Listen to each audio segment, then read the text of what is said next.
pas un retour aux sources, un peu un serpent qui se mord la queue? Est-ce qu'on peut pas dire qu'on peut aller vers autre chose? Justement, tu parlais de Sclerovindo tout à l'heure. Oui. Est-ce que cette autre chose, justement, si on laisse tomber le côté sens, où effectivement le sens, il est dépasser les illusions, Oui. Est-ce que ça pourrait pas être le but? Est-ce que toi, tu prétends connaître le but? Mais selon moi maintenant, la libération de cette je dirais même de cet apprentissage qui a eu sa nécessité, la libération de cet apprentissage est le sens même de notre venue sur la Terre. Pour que soit révélée l'autonomie d'être dans sa dynamisation d'amour, ou dans son amour dynamiseur, de dynamisation de vie. Cette autonomie-là, c'est le sens même de la libération de cet apprentissage. Ouais, enfin j'aurais voulu essayer de faire parler un petit peu plus sur la différence entre le sens et le but. Le sens et le but. Tu précises, j'ai pas capté. Eh ben, je pense être assez d'accord, sauf erreur sur quand tu parles de sens. Mais si on se demande ce qu'il va y avoir après, s'il va y avoir une autre forme d'humanité, une autre forme d'homme, je sais pas quoi, qu'est-ce qu'on fait? Qu'est-ce qui se passe?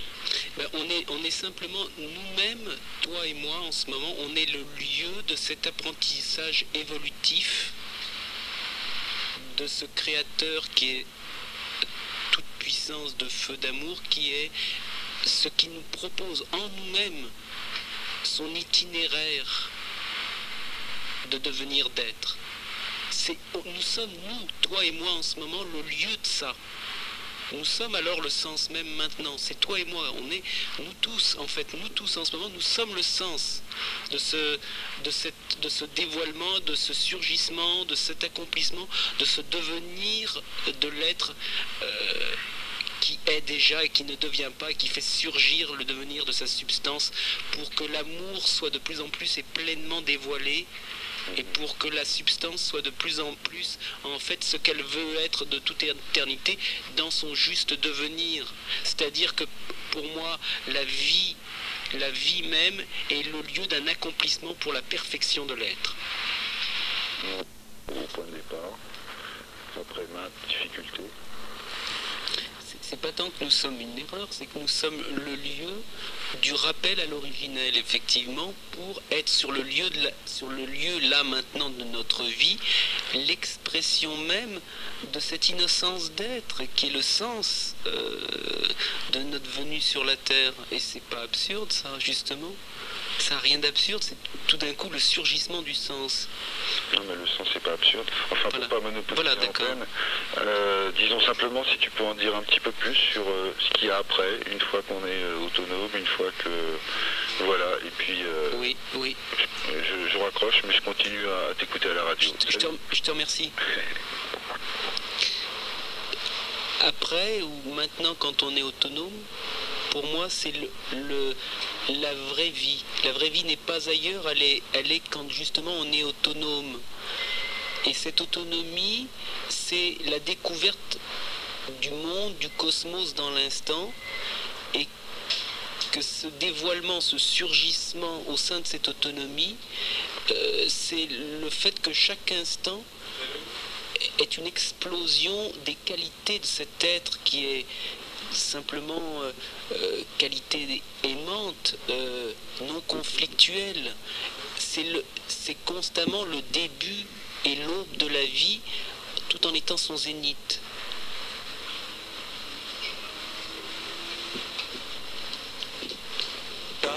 Los tiras a la marcha, juega el gato maula con el mísero ratón.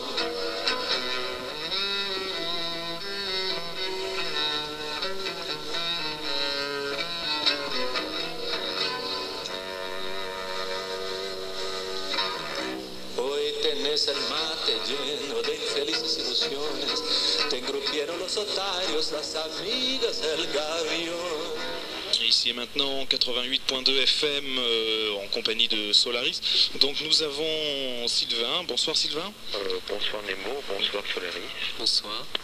Alors bon, j'avoue que je bouillonne depuis que j'ai écouté depuis minuit et je bouillonne littéralement. Alors je vais essayer de m'expliquer.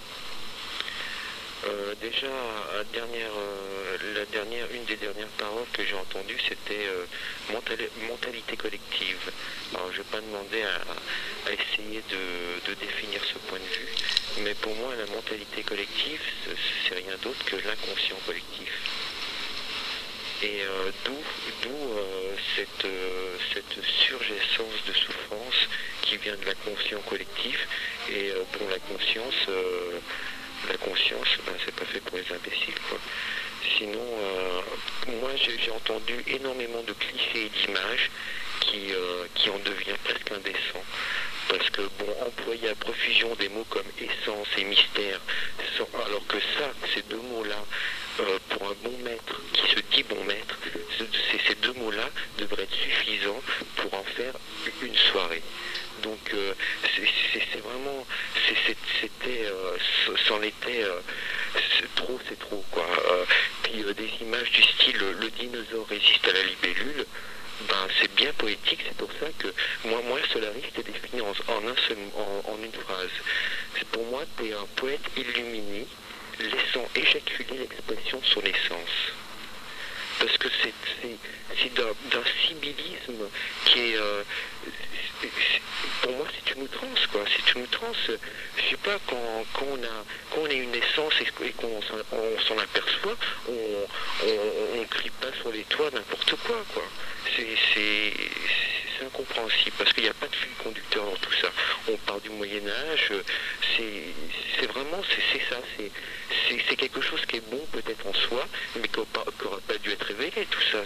Il faut que ça soit maîtrisé, tout ça. Il faut que ça devienne cohérent quand même. Pas d'accord? Puis en ce qui concerne les prédateurs, heureusement que les sages ne s'occupent des prédateurs, eux. Donc, parce que tu disais que tout le monde était prédateur, il aurait fallu quand même que tu mettes ça dans ta sexualité verticale. Et en parlant de sexualité, j'aimerais savoir quelle est la place que tu mets à l'extase.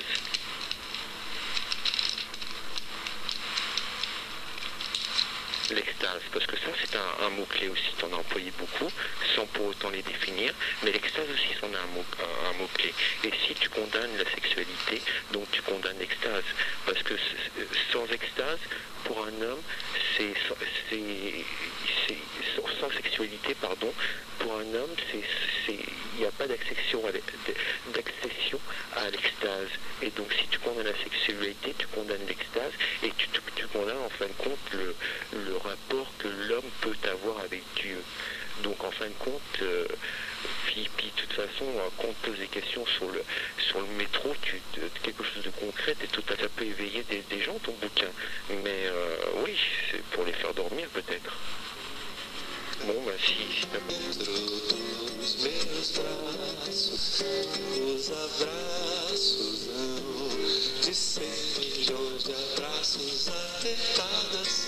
Colado assim, calado assim, abraços e beijinhos e carinho. Bonsoir, ici et maintenant, 88.2, nous avons Arthur. Bonsoir Arthur. Bonsoir à vous. J'ai adoré l'enchaînement du discours, de la pensée comme ça du jeune homme qui vient de passer et tout. Je trouvais ça d'une cohérence magnifique. C'est bien structuré, on voyait bien, on arrivait à suivre véritablement ce qu'il essayait de dire et tout ça. C'était magnifique au niveau de la pensée comme ça là.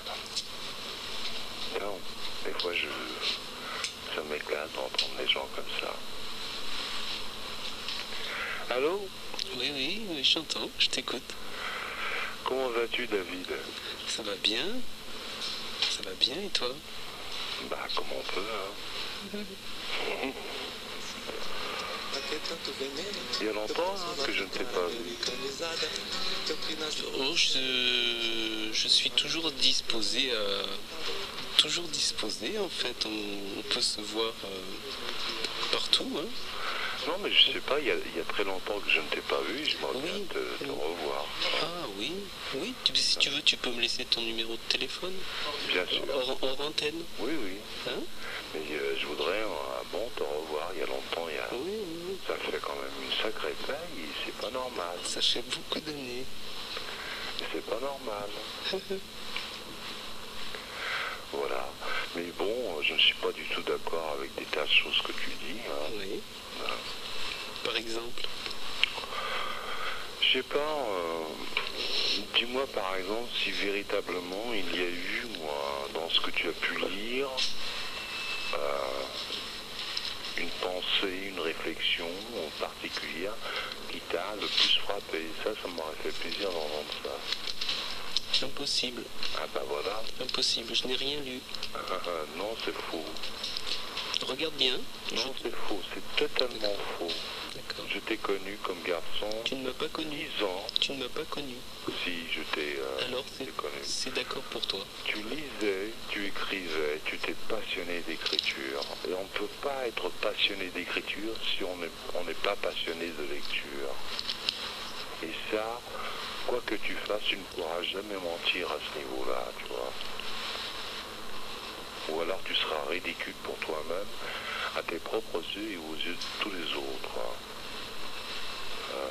Je me souviens d'un garçon que j'ai estimé comme ça parce que tu étais passionné d'une certaine pensée, tu étais animé par un esprit de recherche. Tu m'as parlé du soufisme arabe, tu m'as parlé du bouddhisme, tu m'as parlé du bouddhisme tibétain, on a parlé du bouddhisme chinois, japonais, et tout. Et tu avais des livres en rapport. Et pour te faire mentir, tu vois, j'ai encore un livre à toi que tu vas prêter, tu vois. Pour te faire mentir quand tu dis que tu n'as jamais lu, parce que tu es un menteur à ce niveau. Je n'ai jamais lu, j'insiste là-dessus. Ah non. Mais écoute bien pourquoi je le dis. Écoute, pourquoi tu te... Regarde, 5 minutes. Je vais te dire oui, j'ai lu. Bon. Déjà, mon propre livre que j'ai écrit, je l'ai lu en l'écrivant. Bon, tu l'as lu en l'écrivant. Tu vois, non, mais tu vois, attends. Tu as raison, et alors 2 secondes. Tu as raison. 2 secondes. Je t'écoute. Tu l'as lu. 2 secondes, s'il oui, te plaît. Tu l'as lu en écrivant, et tu ne l'as écrit que parce que tu as lu. Mais non, frangin, Moi, je ne crois pas. Bon, alors tu as raison. D'accord. Eh bien, je ne chercherai pas à dire autre chose que ce que tu dis, c'est réel pour toi. Voilà. Ça, pour moi, c'est incontournable. Merci Arthur, tu as raison. Voilà. Je peux rien dire. Voilà. C'est exact pour toi. C'est exact pour toi. C'est exact pour toi.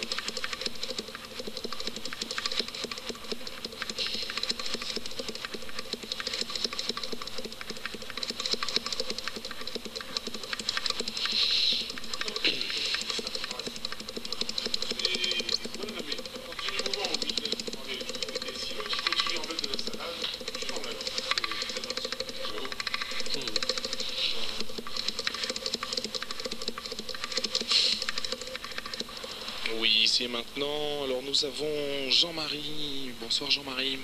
Bonsoir à tous. Je voulais poser une question à Solaris. Bonsoir Solaris. Bonjour. Voilà. J'ai pu rencontrer d'autres maîtres de sagesse et je suis frappé par la radicalité et tu vas droit à l'essentiel d'une manière que je n'entends nulle part ailleurs. Et c'est très déroutant et ça éveille tout de suite beaucoup de peur, beaucoup d'émotions, et je me dis que comment parce que tu as rencontré d'autres maîtres, comment ça se passe parce que ça doit être très, très troublant pour eux aussi de